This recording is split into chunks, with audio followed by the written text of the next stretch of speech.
terima kerja nih ya Allah, saya akan melakukan gini-gini. Pertanyaan, kalau Allah nggak mau maju terus kenapa? Allah nggak kurang kan? Kenapa kamu harus ngancam Allah?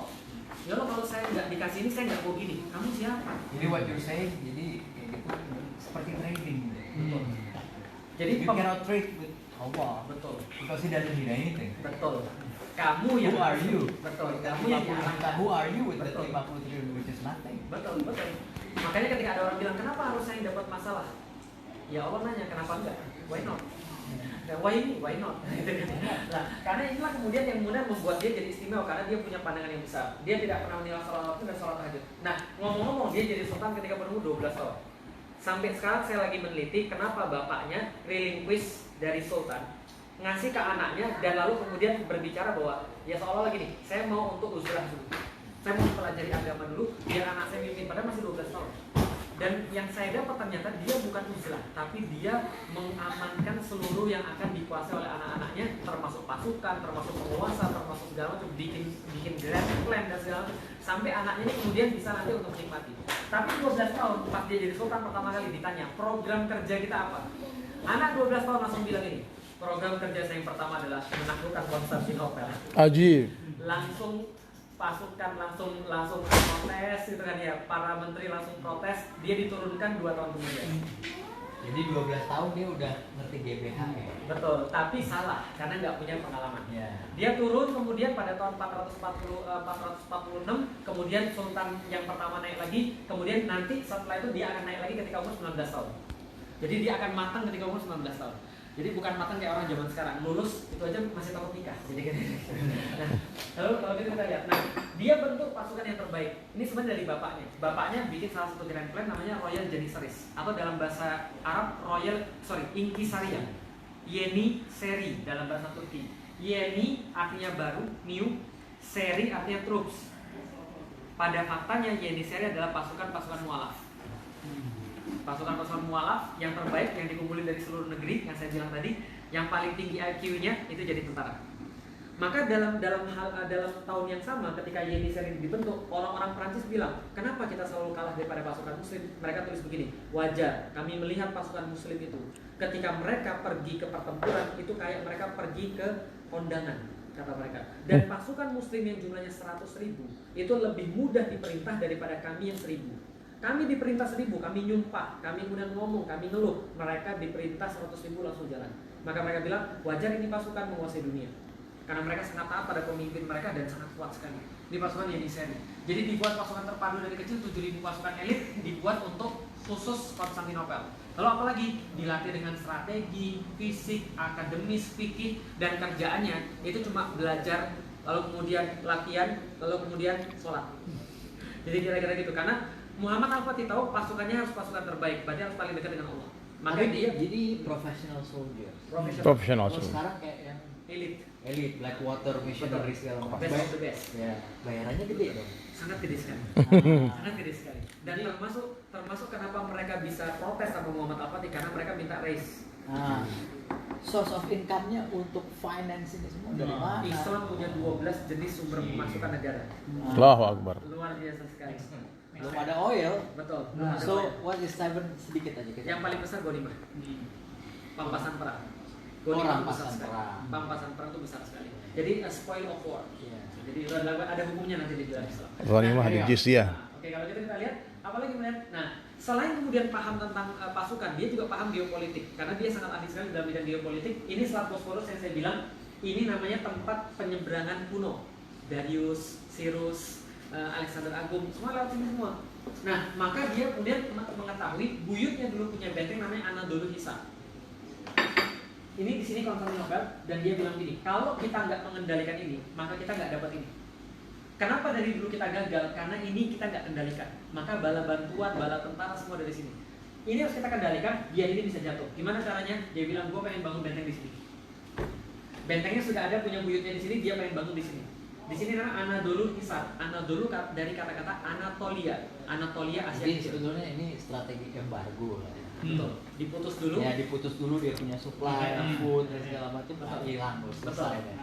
Namanya Anatolia Asia Kecil. Anatolia dalam bahasa Turki Anadolu. Anadolu Hisar. Hisari berasal dari bahasa Arab. Hisun artinya kemudian benteng.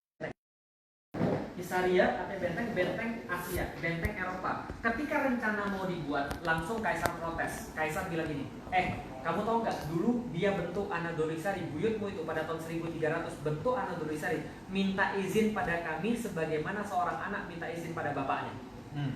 Sekarang kamu bikin benteng, nggak pakai izin pula.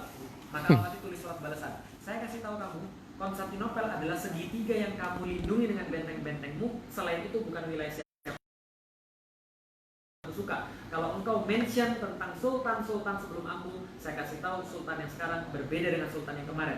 Yang tidak bisa mereka realisasikan akan saya realisasikan, yang tidak bisa mereka selesaikan akan saya selesaikan. Orang yang datang ke sini lagi tidak akan pulang dalam keadaan hidup. Diancam. Setelah diancam kemudian nggak jadi semua, akhirnya dibuat. Ini blueprintnya. Itu tadi dia ngucapin posisi Mehmet di mana?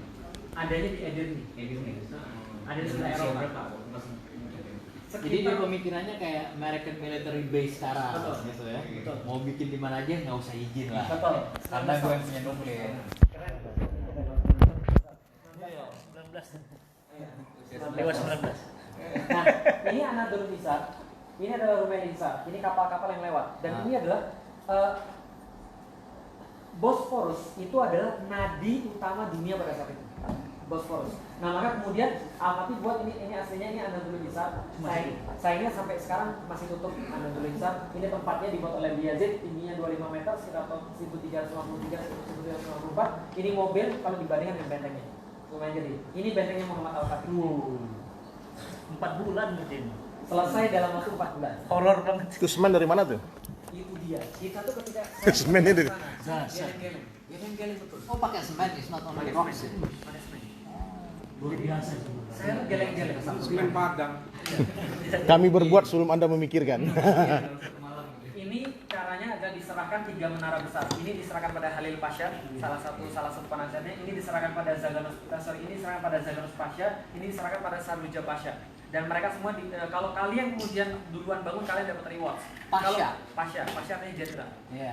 It means jenderal Pasha. Nah, lalu kemudian ketika mereka bangun ini, lebih bagus lagi apa? Dari atas sampai ke bawah, dilihat dari atas ini membentuk lapas Muhammad. Allahu Akbar. Mim, Ha, Mim, Dal. Muhammad. Dan di tengahnya ada Belum ada drone waktu itu ya? ya. Ajib ya desainnya. Dan ini bukit-bukitnya. Ajib, bro. Kamu kalau kesini saya nanti ajak naik ke atas itu. Naik kita. Naik dan itu capek banget. Dan kita nggak bisa bayangin orang zaman dulu bangun benteng kayak itu kayak gimana. Nanti April kita ke sini nggak? Insya Allah. Namanya dalam bahasa Turki ketika sudah jadi orang-orang menjuluki namanya Boğaz Kesen. Boğaz artinya Bosporus atau kerongkongan, Kesen artinya pemotong tenggorokan. Tenggorokan habis. Dan orang-orang Eropa ketika melihat ini langsung melihat ini kayak monster. Kenapa? Karena tiba-tiba sudah potong dan jalurnya dalam waktu kemudian sekitar 4 bulan. Nah ini orang yang serius itu ciri-ciri adalah kerjanya cepat. Nah tapi masih ada halangan. Apa halangannya? Ini tembok Konstantinopel. Sebuah tembok yang paling kuat di dunia pada zamannya. Dibuat pada tahun 300 tapi nggak pernah jebol selama 1123 tahun. Jebolnya cuma sekali 1204. Jadi kementerian PU-nya beres tuh di sini. Beres, aman. Semua kementerian PU-nya masuk surga. Nah jadi saking kerennya itu nggak pernah jebol kecuali 1204 ketika orang-orang Katolik ketika perang salib keempat mau berhenti di Konstantinopel untuk resupply, tiba-tiba mereka menjarah kota. Dan di saat itulah 1204 Hagia Sophia jadi kandang kuda dan kandang babi. Jadi kalau ada orang-orang, mohon maaf banget, ketika orang-orang ada yang sekarang protes, orang Katolik protes, itu Hagia Sophia dari situ. Kalian nggak tahu dulu kalian ngapain di situ. Kalian dulu jadi dulu kandang kuda dan kandang babi, kita jadi masjid. Gitu maksudnya. Jadi itu lebih memuliakan. Jadi kira-kira gitu. Tapi ya kalau orang nggak paham sejarah ya nggak apa-apa lah. 1204 kemudian ini runtuh, tapi bukan runtuh, tapi di bypass sama orang-orang Kristen. Nah, intinya ini dibuat pada tahun 300, kenapa nggak bisa runtuh? Karena tingginya 18 meter pada zamannya. Ingat, ini timelinenya dibuat pada tahun 300 sampai tahun 1400. Ini kalau kita lihat tuh kayak gedung 6 lantai. Bisa kebayang nggak gedung 6 lantai? Ya kayak rumahnya Ahmad Dhani juga kan. Wah, ini baru 4 lantai ya? Enggak. 5 lantai? Oh tinggi banget ya pokoknya, jangan Pokoknya tinggi disebut banget. lantai. Kalau ada artis, kira-kira artisnya kayak gini. Sebentar, intermezzo sebentar supaya Aldo tahu. Konstantinopel itu kenapa namanya Konstantinopel? Ada yang tahu nggak? Iya, tadi udah saya obrolin. Karena namanya Hah? nama orang Apa? Karena nama orang. Ya, Karena nama- Keanu Reeves pakai nama itu. Oh iya benar, itu benar. Jadi Dol, kenapa kota ini sangat penting? Ya? Di kota ini itu pertama kali Kristen dideklarasikan sebagai agama. Iya. Di kota ini pertama kali umat Kristiani mengakui Yesus Sebagai as the Tuhan. God, sebagai Tuhan. Di kota ini. One of As Christ. God. Jesus Nah, Christ. makanya penting banget kota ini. Itu tahun 300 Masehi Dul. 325 konsili Nisia. Iya. Nisia sekarang ada kotanya jadi namanya Izmir. Jadi ini kota ini penting banget. Itu termasuk kotanya orang Nasrani. Makanya ketika Erdogan dibilang bahwa kok kamu ubah Hagia Sophia menjadi masjid, Erdogan bilang tidak ada satupun negara yang lebih banyak gereja kecuali Turki. Karena memang dulu berkembangnya di sini. Iya. Makanya waktu di YouTube-nya kan bilang rezim yang paling anti sama Jesus Christ itu rezim Romawi, Betul, termasuk rezim Romawi sendiri lah yang menyebarkannya. betul. Setelah kota. dimodif. Nah, Ya. karena apa? Karena rajanya Raja Konstantin itu beragama Nasrani. Ya. Jadi rakyatnya jadi Nasrani semua akhirnya.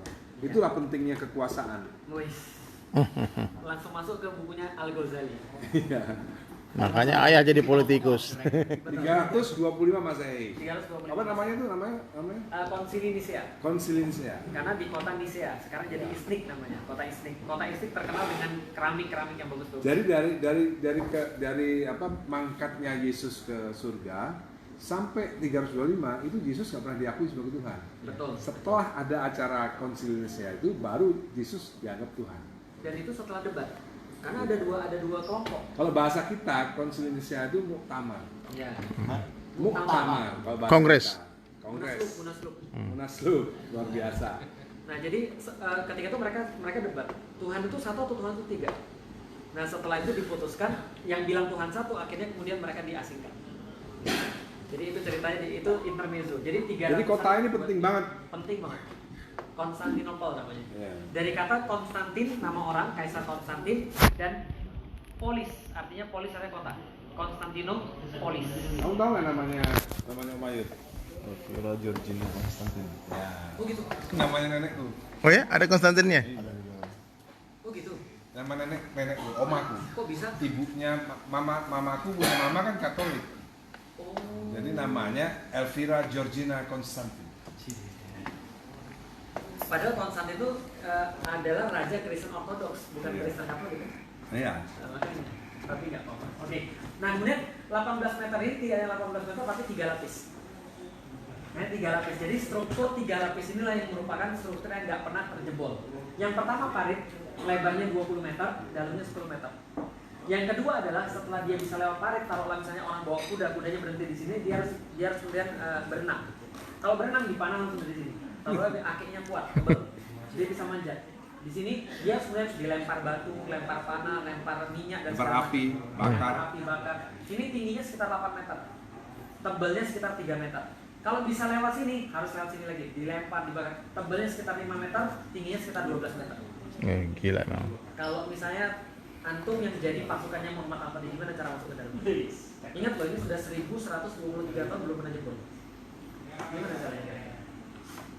Bro, kayak ini gaya Escobar bro. Gimana? Buat tunnel dari bawah. Jadi Escobar. Jenius. Genius, tapi salah. Orang Serbia itu paling pinter gali perak. Iya. Mereka buat kemudian tunnel ke sini untuk ke sini, tapi ternyata orang-orang Konstantinopel lebih pintar. Mereka sudah antisipasi dengan cara apa? Mereka buat metode deteksi sederhana. Mereka taruh di sini baskom 1,5 meter satu baskom air, kasih air. Ketika ada orang gali di bawah getar. Dia tahu arahnya kemana, dia buat lubang, siram air, dibakar. Habis. Bisa. Maka semua cara nggak bisa. Maka Al-Fatih tahu kalau cara yang lama yang dicoba mesti nggak bisa. Harus Sekarang ada kalau new drone one. nggak bisa. Nah sekarang ada drone. Dulu belum ada drone. Terus gimana caranya? Pucuk dicinta ulang tiba. Suatu hari ada seorang seniman senjata namanya Orban. Orban ini orang Kristen, dan dia dari Hungaria datang kepada Kaisar Konstantinopel. Lalu bilang begini, Kaisar saya punya senjata, mau bikin atau tidak? Lalu kemudian Kaisarnya bilang, saya mau bikin tapi kita nggak ada duit, nggak ada uang. Gini aja, kamu tinggal di sini, kamu gak usah kemana-mana. Nanti kalau kami punya uang, kami akan bilang. Ternyata apa terjadi? Nggak terjadi-jadi selama setahun. Akhirnya dia pergi ke Muhammad Al-Fatih lalu bilang gini, gue punya senjata nih bos, mau bikin nggak? Penulisnya Muhammad Al-Fatih nulis kayak begini. Al-Fatih langsung berdiri terus bilang gini, kamu bisa nggak membuat sebuah senjata bisa mengatakan proyek itu sebesar ini? Al-Fatih kan juga fisika, maka dia sudah hitung ini sama dengan M kali A, impact sama dengan massa kali akselerasi. Kalau ada massa sebesar itu bisa dilemparkan, itu tembok nggak akan tahan. Orban orang senjata tahu, lalu dia bilang gini dalam catatannya, Katapult berarti. bukan katapult, Enggak. lebih besar lagi. Kemudian dia bilang gini, jangan-jangan kamu pengen menaklukkan tembok Konstantinopel. Al-Fatih bilang, kalau iya kenapa? Ini dicatat di percakapan mereka. Orban bilang, kalau iya kebetulan, gue sudah tinggal 1 tahun. Duit gua nggak dibayar. Nggak dibayar. Gue nggak dibayar dan gue nggak diapa-apain, senjata gue nggak dibeli. Al-Fatih bilang, berapa yang kamu perluin? Saya perlu segini. Saya bayar 4 kali lipat buat membeli saya. Langsung dibuat oleh Orban. Ini kemudian senjatanya, namanya The Great Turkish Bombard. Yang main Age of Empire, tahu? Kingdom of Heaven. Basilica Cannon kalau di Age of Empire. Tapi Age of Empire 2, bukan Age of Empire yang sekarang. Nah ini adalah Basilica Cannon, kalibernya 0,7 meter, panjangnya 5,2 meter, tembaknya 1,6 km, jarak tembaknya, berat pelurunya 680 kg dan dibuat 2 bagian supaya mudah untuk ditransport. Karena ini berat banget, semuanya besar dan tembaga Di zaman itu. di zaman itu. Nah maka kemudian ini kemudian dibuat, ini tempat mesiunya, ini tempat selongsong batunya yang sebesar itu 680 kg, ditembak, nyungsep 2 meter di bawah tanah. Al-Fatih bilang, bagus, tapi kurang apa? Buatin ukuran 2 kali lipat. Oh gimana caranya? Terserah kamu, pokoknya saya mau ukuran 2 kali lipat. Dan dulu kan nggak ada molding standar. Nggak ada molding standar kan, molding kan pakai ini dong, pakai tanah dan segala macam. Maka dibuat itu prosesnya ngeri sekali. Saya digambarkan proses, saya baca prosesnya dan kemudian digambarkan sama orang. Saya pikir agak nggak mungkin begitu. Lalu kemudian saya coba untuk reka ulang, saya belajar tentang masalah molding, saya belajar tentang masalah orang bagaimana nge-cast iron dan segala macam. Ternyata mereka buat kayak gini, mereka buat terowongan di dalam tanah, bentuknya kayak meriam, dan meriam itu kemudian dicor dengan tembaga sama besi. Dan setelah kemudian dingin dilepas tuh mereka bilang kayak kupu-kupu keluar dari kepompong. Keren banget. Nah yang paling besar, ini yang normal 5,2 meter. Dan Orban membuatkan akhirnya satu lagi yang lebih besar daripada ini, ukuran 8,4 meter. Total ada 69 meriam, satu 5,2 meter, satu lagi 8,4 meter, yang lain ukuran standar. Ukuran standar berapa? 3-4 meter. Ini masih ada. Inggris. Nah ini adanya di Museum Fort Nelson, Portsmouth, Inggris. Kalau ada London. artis kira-kira kayak gini. London. Portsmouth. Gede banget dulu. Inggris. Artisnya kira-kira kayak gini. Nah kenapa ada di situ? Ratu Elizabeth minta. Karena kalau nggak Ratu Elizabeth, pokoknya Raja Inggris minta bahwa dia mengatakan ini adalah termasuk meriam yang mengubah sejarah. Karena 1453. Nah maka kemudian ketika ini kemudian sudah dibuat, maka mereka menyiapkan pasukan. Setelah berdiskusi dengan ulama-ulama, mereka bagi 3 arah. Dari sebelah timur mereka berusaha masuk ke dalam Teluk Tandumas. Ini Teluk Tandumas buntu di sini. Dari sebelah selatan mereka berusaha untuk masuk lewat Laut Marmara, dan dari sebelah barat mereka mencoba masuk lewat tembok Konstantinopel. Mereka nyerangnya dari mana? Dari sono. Karena mereka sudah masuk ke Eropa, Edirne namanya, Adrianopel. Dari Kaisar Hadrianopolis. Diganti nama oleh orang Turki jadi Edirne. Nah, mereka kemudian menyerang dari sini. Apa mereka persiapkan? Kapal-kapal perang dipersiapkan. Jadi canggih. orang Muslim tidak pernah punya kekuatan armada laut yang super besar kecuali setelah Al-Fatih bikin. Dan dia tetap nggak bisa mengungguli. Kapan dia bisa mengungguli? Pas zaman cicitnya, namanya Sulaiman Al-Qanuni. Pada masa Sulaiman Al-Qanuni itu pasukan. Bukan. Ini jauh lagi di bawah, ini tahun 1700 Tanzimat. Nah, jadi ketika Sulaiman Al-Qanuni bikin pasukan armada laut, itu seluruh pasukan Islam itu menyamai seluruh gabungan pasukan Eropa. Karena waktu itu pasukan Eropa yang paling punya kekuatan laut adalah Venezia sama Genoa, belum ada Italia. Venezia, Genoa kan masing-masing kan satu kayak despot gitu pokoknya, jadi kayak Udah ada kompas belum? Sudah ada kompas. Udah. Nah jadi ketika kemudian 400 kapal yang dibuat oleh Muhammad Al-Fatih mengepung Konstantinopel dari Laut Marmara, ini kapalnya masih kecil-kecil, masih sekitar 30 sampai 38 row, dayung, 2 lapis, makanya namanya bireme. Bireme kan ada 2 row, semua Bisa masuk sungai. Bisa masuk sungai.